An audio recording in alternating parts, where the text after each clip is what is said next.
Edward is 16 and he's frantically looking for help because a van is following him, driven by his abuser. Diagnosed with autism and developmental delays, Edward is a resident at a facility, Devereaux Brandywine, that is housing children just like him. Edward darts into the building and into Shakira Wilson's office. Shakira is a supervisor at the facility. She asks him, "What's wrong?" And Edward reveals that a staff member at the facility has been sexually assaulting him for months. It's now June 2020, and Robert Flood is accused of sexually assaulting 3 boys at a Philadelphia foster care facility, including Edward.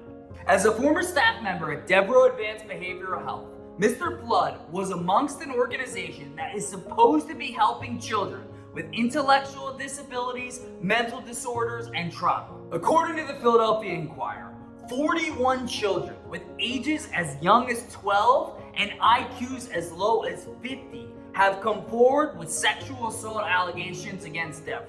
This was supposed to represent the number of sexual assaults over a 25-year period, which would be enormous. But our law firm has actually had more victims than that come forward. So how did this nonprofit that makes over $400 million in annual revenue and operates across 9 states allow decades of abuse to continue? Why didn't victims like Edward come forward sooner?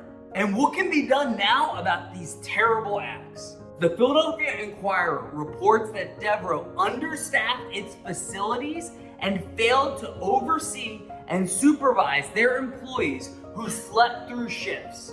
So here we have a situation where it's easy for predators to hide behind closed doors and in open rooms. Staff who came to work knew that they could clock out early, take unsupervised breaks, and sleep through their shifts with little or no consequence.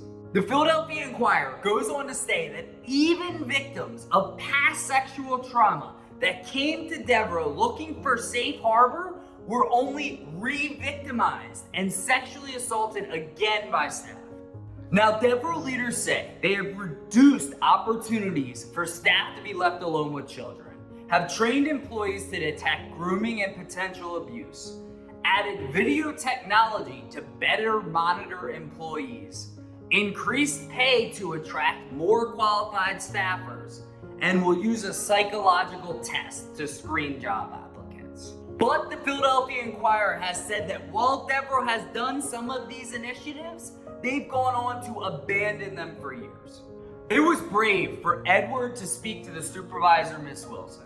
But why aren't other victims reporting the abuse? The truth is that they were reporting the abuse. It was that supervisors at Devereaux didn't know or didn't care.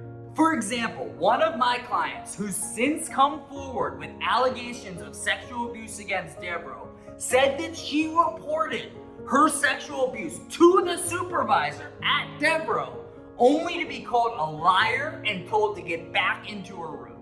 Another one of our clients who came forward with sexual abuse allegations against Devereaux said that they were so scared that they were going to be victimized again by their abuser that they thought their best option was to just keep their mouth shut.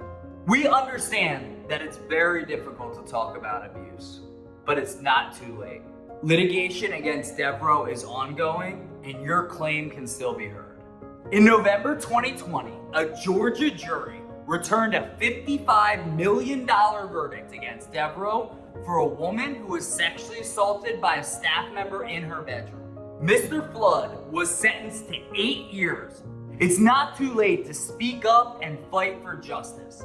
If you or a loved one was a victim of sexual abuse, please speak up. And I'd ask you to share this video with someone you think needs help and support.